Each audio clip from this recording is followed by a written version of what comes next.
오늘의 말씀은 디모데전서 6장 11절에서 21절입니다. 하나님의 사람이여, 그대는 이 악한 것들을 피하십시오. 의와 경건과 믿음과 사랑과 인내와 온유를 좇으십시오.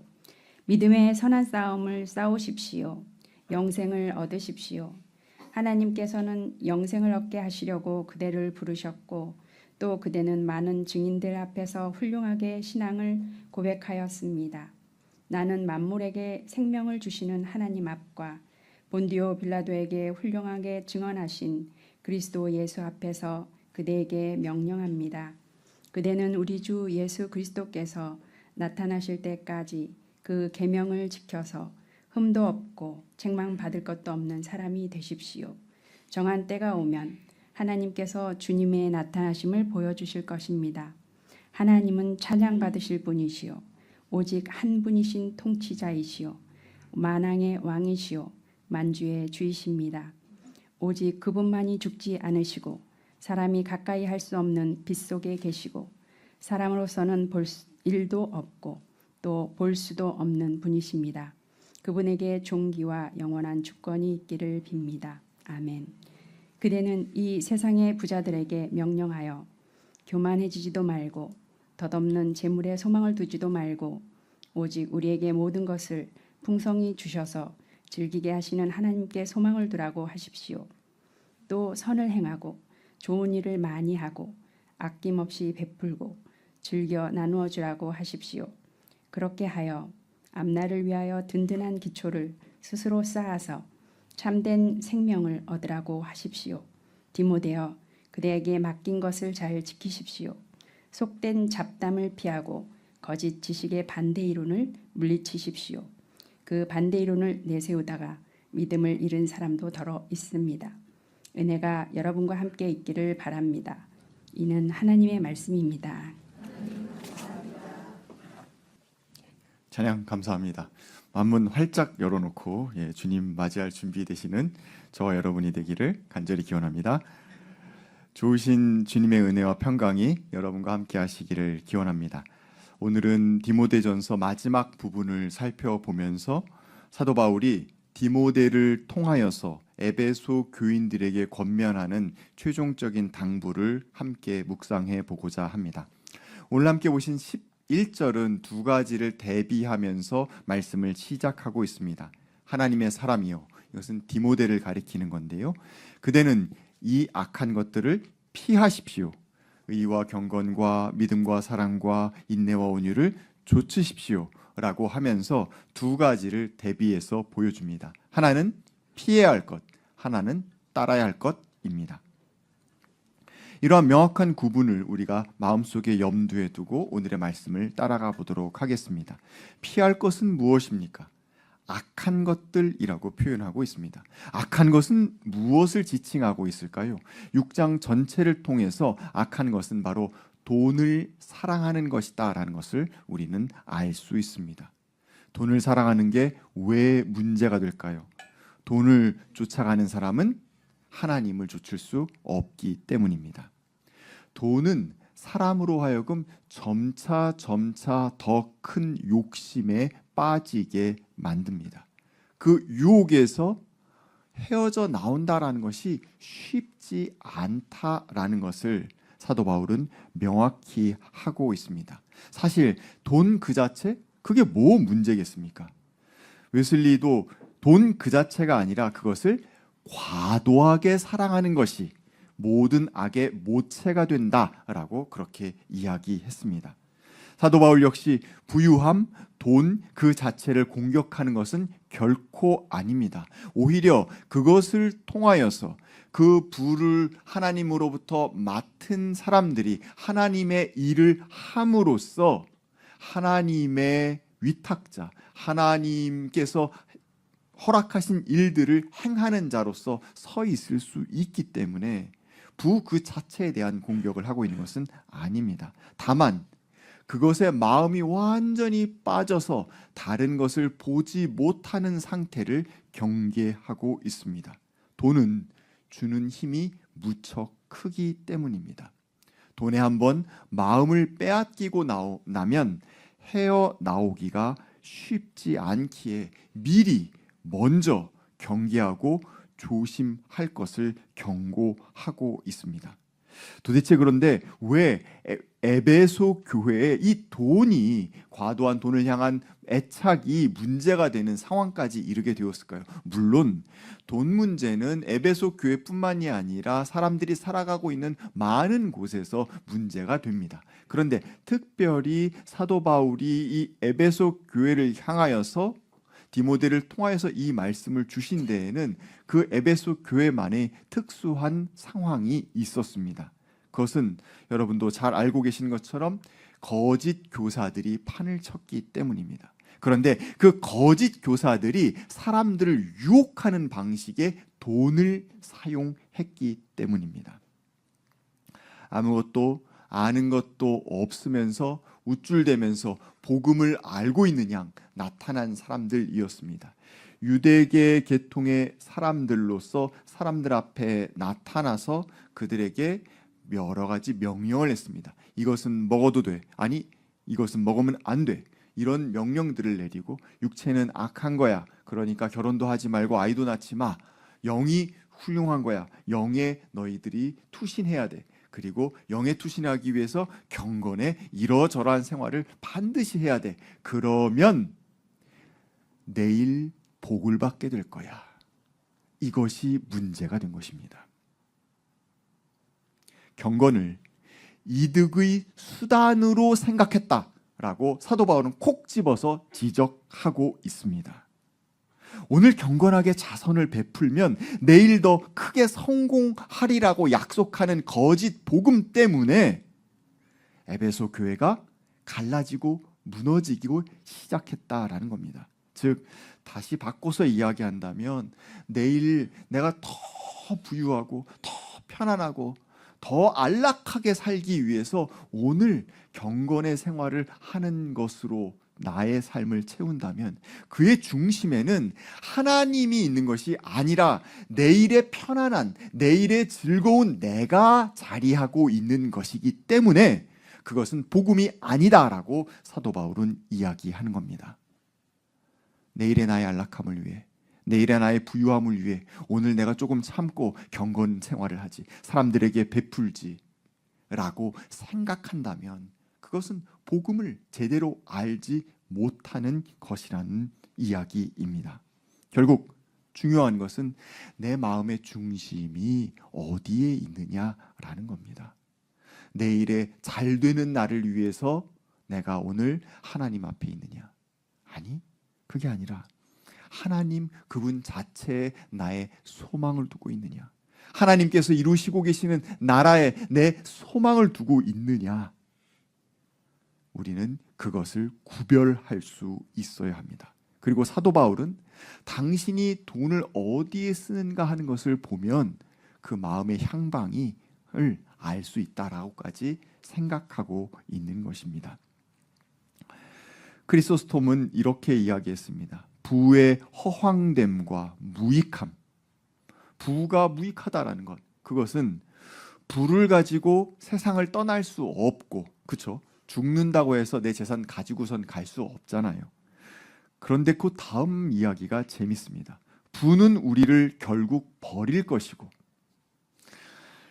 이후의 시간 내내 우리에게 상처를 줄 것이다 라고 이야기합니다.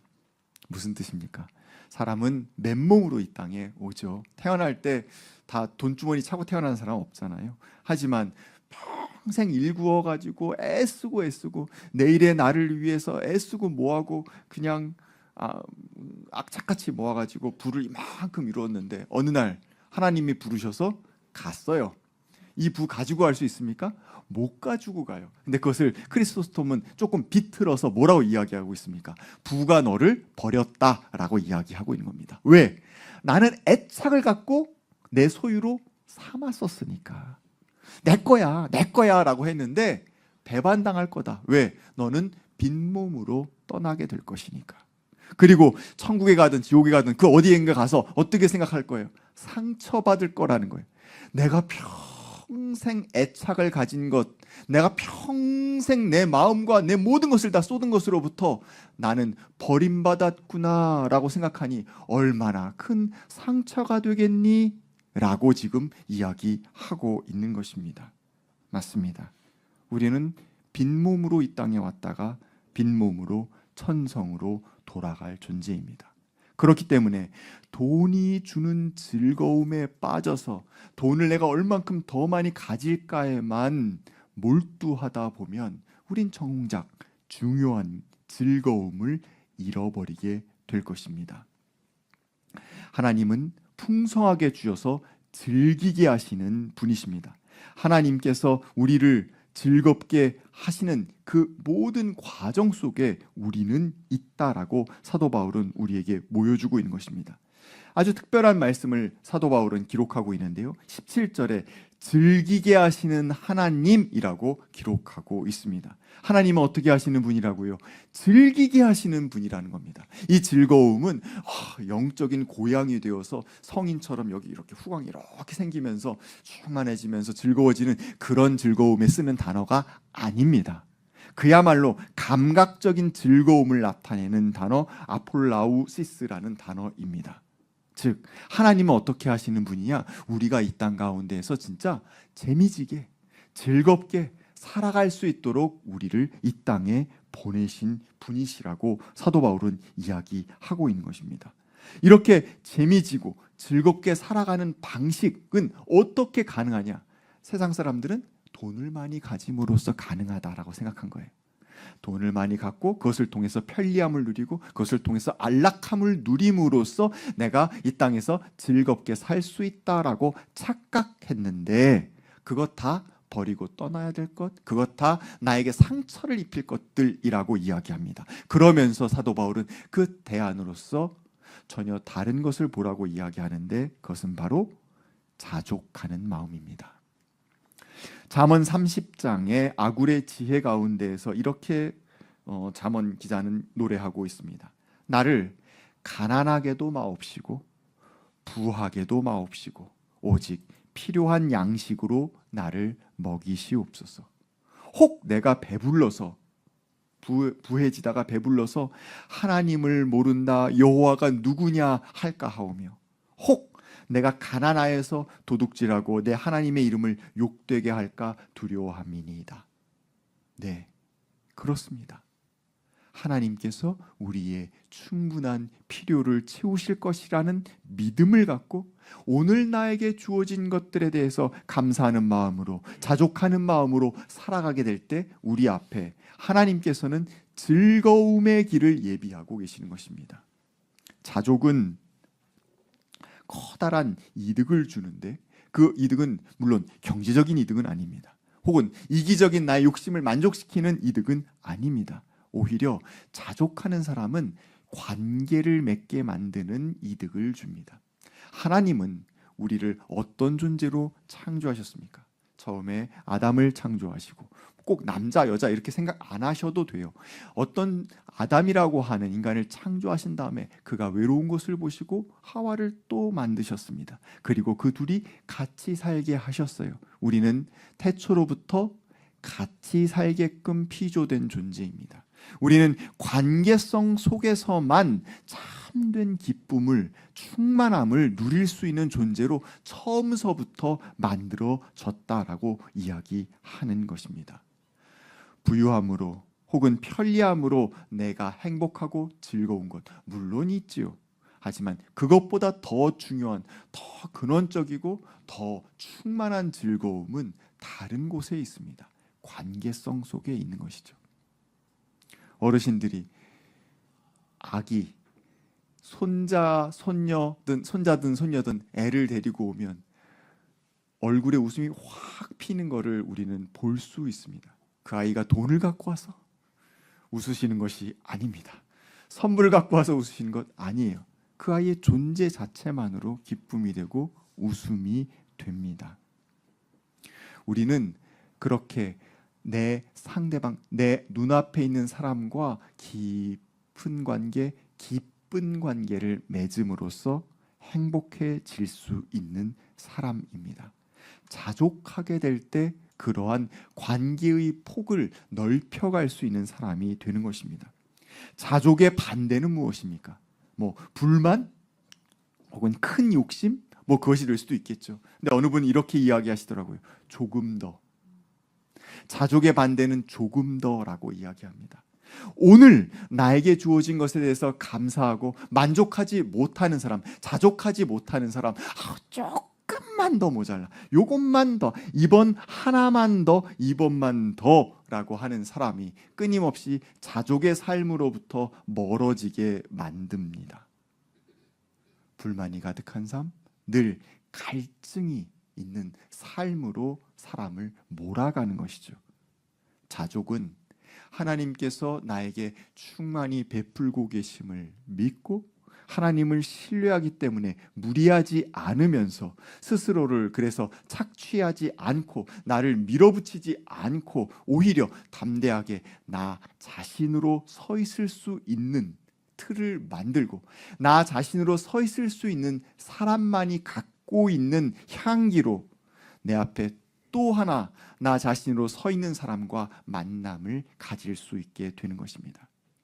가장된 만남 아니고 서로 이익을 취하려는 만남 아니고 서로가 그냥 존재하기에 아름다운 만남, 그것이 바로 사도 바울이 이야기하는 즐기게 하시는 하나님께서 우리에게 주시는 선물입니다. 전도서 기자 이야기한 것처럼 우리 한평생 참 짧고 덧없는 것입니다. 하지만 하나님께서 우리에게 허락하신 것은 무엇입니까? 세상에서 애쓰고 수고하여 얻은 것을 먹고 마시고 즐거워하는 것, 그것이 마땅한 일이고 좋은 일인 것입니다. 이것이 사람이 받을 몫입니다. 그런데 혼자 먹고 즐겁고 혼자 입고 즐겁고 그러십니까? 예, 그런 분도 있을 수는 있겠죠. 우리는 언제 먹고 마시며 즐거워합니까? 같이 먹고 같이 이야기 나누면서 먹고 마실 때 즐거워하는 것 아닙니까? 아무리 진수성찬이 차려져 있으면 뭐합니까? 저 끝이 안 보이는 식탁에 쫙 음식이 다 차려져 있으면 뭐합니까? 그 성 안에 나 혼자 있다면 말입니까? 내가 사랑하는 사람과 함께 소박한 식탁을 마주할 수 있을 때 이런저런 시시콜콜한 이야기를 나누면서 서로에게 지지가 되고 서로에게 힘이 되고 서로에게 사랑이 될 때 우리는 행복한 식탁이라고 이야기하지 않습니까? 하나님이 우리를 이렇게 살도록 만드셨습니다. 하나님은 우리를 이렇게 행복하도록 만드셨습니다. 그렇기 때문에 우리는 돈을 제대로 쓸 줄 알아야 합니다. 저는 돈이 없어야 된다고 이야기하는 것 결코 아닙니다. 돈 있어야 돼요. 반드시 있어야 됩니다. 네, 굶기고 싶은 생각 없습니다. 저 바깥으로 추운데 내쫓고 싶은 생각 없습니다. 그런데 어떻게 쓸 것이냐? 내 곁에 있는 사람과 즐기는 데 쓰라고 하나님께서 우리에게 주신 것입니다. 그의 필요를 살뜰히 챙기라고, 함께 나누라고 하나님께서 주신 것 아닙니까? 사도 바울은 이렇게 오늘 이야기하고 있습니다. 선을 행하라, 좋은 일을 하라, 아낌없이 베풀라, 즐겨 나누어 주어라. 이게 주님께서 주신 돈을 가지고 내가 그 돈에 먹히는 것이 아니라 그 악에 무릎 꿇는 것이 아니라 오히려 그것을 딛고 승리하는 삶으로 나아가는 길임을 우리에게 들려주고 있습니다. 이때 내가 나누어주고 내가 베풀어주면 그 받는 사람도 행복하겠지만 사도 바울은 그 받는 사람에게 포커싱을 맞추고 있지 않아요. 오히려 주는 사람에게 집중하고 있습니다. 19절에 그렇게 하여 앞날을 위하여 든든한 기초를 스스로 쌓아서 참된 생명을 얻으라고 하십시오라고 이야기하고 있습니다. 한마디로 받는 자가 아니라 주는 자가 누리는 혜택이, 유익이 정말 크다라고 사도 바울은 이야기하는 것입니다. 우리는 우리에게 하나님께서 선물로 주신 것을 가지고 어떻게 살아갈 것인가 하는 고민을 할 수 있어야 합니다. 그때 늘 내 관념과 내 한계 속에서만 돈을 쓰고 사용하면서 지내왔다라고 한다면 사도 바울은 에베소 교인들에게 이제 그 폭을 좀 넓혀보라고 이야기하고 있는 것입니다. 며칠 전 기사에 폼페이 유적 DNA 검사한 것을 봤습니다. 보신 분들 계실 겁니다. 잘 아시는 것처럼 이탈리아 나폴리 인근에 있는 폼페이라고 하는 곳이 있는데 거기에 약 2000년 전에 서기 79년 베수비오 화산이 폭발하게 되면서 화려했던 도시가 이제 완전히 없어지게 되었죠. 그런데 거기에 남아 있는 것이 화산재로 이렇게 굳어진 사람들의 모습이 있는데 가족의 모습이다, 모녀의 모습이다라고 우리가 상상하면서 설교 때 인용하기도 했었던 그러한 내용들이 있습니다. 가족의 모습은 한 여성이 이렇게 누워 있고 그리고 그 배 위에 아이가 앉아 있고 그 옆에 아이가 이렇게 다가오려고 하고 있고 그 옆에는 웬 남자가 이렇게 팔을 뻗으면서 기도를 하고 있는지 절규하고 있는 듯한 그런 모습으로 돼 있는 네 가족의 모습과 또 모녀가 얼싸안고 있는 것 같은 커플의 모습을 보면서 야, 이렇게 화산이 터폭발하고 천재지변이 나는 가운데에서도 사랑하는 가족을 얼싸안고 끝까지 보호하려는 모성애와 사랑의 모습을 전율하며 기억하곤 했었습니다. 그런데 최근 하버드 의대와 독일의 막스 플랑크 진화 인류학 연구소 등에서 연구한 바에 의하면 그곳의 DNA를 분석한 결과 그 금팔찌의 집, 아까 얘기했던 네 가족이 있는 엄마가 누워 있고 아이 있고 옆에 있고 남편이 이렇게 절규하는 듯한 그곳에 있는 사람들은 전원이 다 남자다. 엄마는 없었어요. 숨진 사람 모두 남자로 밝혀졌고요. 그리고 유전적으로도 관계가 전혀 없는 남남으로 밝혀졌습니다. 그러면서 그 연구원은 이 사람이 누구였고 어떤 관계였는지 우린 정확히 알 수 없지만 우리가 갖고 있는 편견을 수정해야 된다라고 그렇게 이야기를 했고 서로 포옹을 하면서 최후를 맞이한 두 희생자의 DNA도 한 사람은 성별을 아직 알 수가 없었고 한 사람은 남자다라고 이렇게 알게 되었어요. 금팔찌를 끼고 있었기 때문에 둘 다 여성으로 생각했고 자매 혹은 모녀라고 지금까지 생각했고 참 큰 가족의 사랑으로 끌어안고 있었다라고 생각했는데 실상은 아니었다라는 것을 우리는 알게 되었습니다. 그러면서 연구원들은 우리가 편견에 빠져 있었지만 이런 과학적인 발전에 의해서 밝혀진 것을 통해서 이런 편견을 깰 수 있었다라고 이렇게 이야기합니다만 저는 거기서 한 걸음 더 나아가고 싶습니다. 우리는 거기에 새로운 상상을 입혀볼 수 있지 않겠습니까? 남자 4명이서 왜 그러고 있었을까요? 아무 가족 관계도 아닌 네 사람이 왜 서로를 보호하려는 모습으로 있었을까요? 그냥 상상해 보는 겁니다. 아무 관계도 없는 아이를 안아서 어떻게든 보호하려고 했었던 한 남자를 상상해 보는 겁니다. 실제 사실이 어쨌느냐 중요하지 않습니다. 그냥 상상해 보는 거예요. 이런 다른 방식의 상상력을 통해서 우리는 가족의 범위를 확장시킬 수 있고 내가 사랑하는 사람의 범위를 확장시킬 수 있기 때문입니다. 우리는 전혀 다른 대안을 마련할 수 있기 때문입니다. 상상해 봅시다. 내 식탁에 누구를 드릴 것인가? 내가 지금까지 늘 토닥였던 그 사람 말고 다른 사람을 한번 상상해 봅시다. 전혀 다른 상상력을 발휘해서 나에게 주어진 재물을 전혀 지금까지와는 다른 방식으로 사용해 보면 어떨까? 늘 가족의 테두리와 내가 해왔던 방식이 아닌 새로운 방식으로 하나님은 우리를 끊임없이 초대하고 계신다라는 것을 우리는 기억해 볼 필요가 있습니다. 사도 바울은 좇을 것에 대해서 정리하여서 이야기합니다. 첫 번째 의와 경건입니다. 구원받은 사람으로서 어떻게 살아갈 것인가라는 거예요. 앞서 말씀드렸지만 이 경건은 나의 유익을 내일 내가 부자가 되기 위해서 경건한 것이 아니라 오늘 나에게 주어진 것에 감사하는 마음 가운데 하나님의 자녀로서 이렇게 살면 좋겠지 하는 마음으로 살아가는 모양입니다. 믿음과 사랑, 믿음은 무슨 믿음입니까? 신뢰예요. 하나님께서 나의 필요를 채우시리라는 신뢰. 그리고 그렇기 때문에 믿고 나는 사랑을 베풀 수 있는 사람이 된다라는 것이죠. 인내와 온유, 자, 의와 경건, 믿음과 사랑으로 살아가는 사람도 때때로 인내해야 되고 온유해야 될 필요가 있습니다. 부당한 경우를 당할 수도 있고 오해를 살 수도 있기 때문입니다. 사도 바울은 그 모든 것을 배려하면서 이 6가지를 추구하라, 따르라라고 이야기하고 있습니다. 그야말로 우리가 본질적으로 우리의 마음을 두어야 할 곳이 어디인가라는 질문을 우리에게 던지고 있는 것입니다. 세상은 돈이 모든 것을 해결해 줄 수 있고 우리에게 가장 큰 즐거움을 줄 수 있다라고 유혹합니다.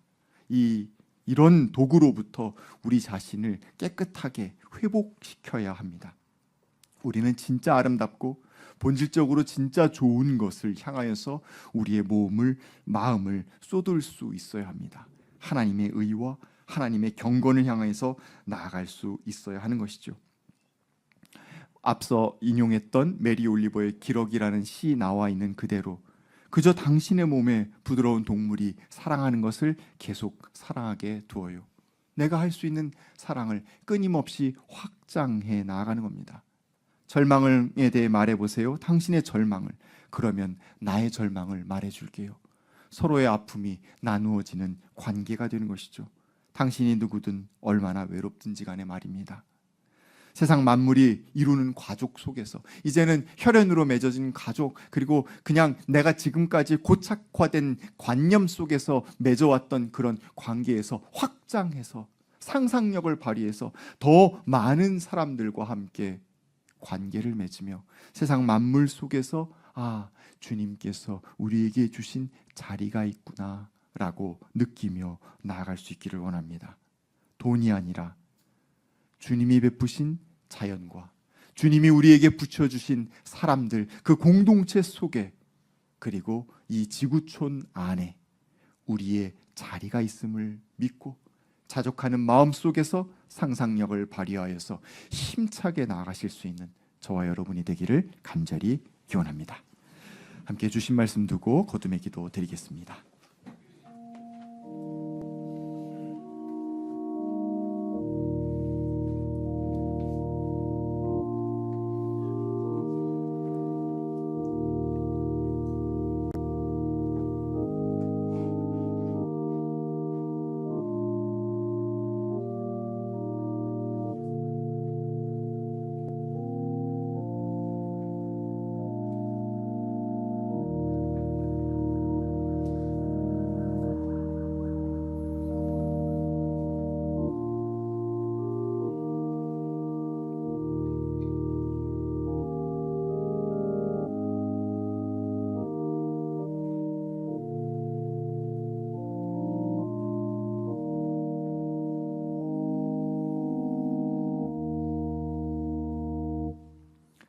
사랑의 하나님, 감사합니다. 오늘 우리에게 주신 것들을 자족하는 마음으로 받습니다. 그리고 그것을 가지고 소박한 축제를 엽니다. 주님, 그 식탁에 늘 함께하여 주시옵소서. 내 앞에 마주 앉은 이가 주님, 하루하루 지나며 점점 더 늘어나기를 원합니다.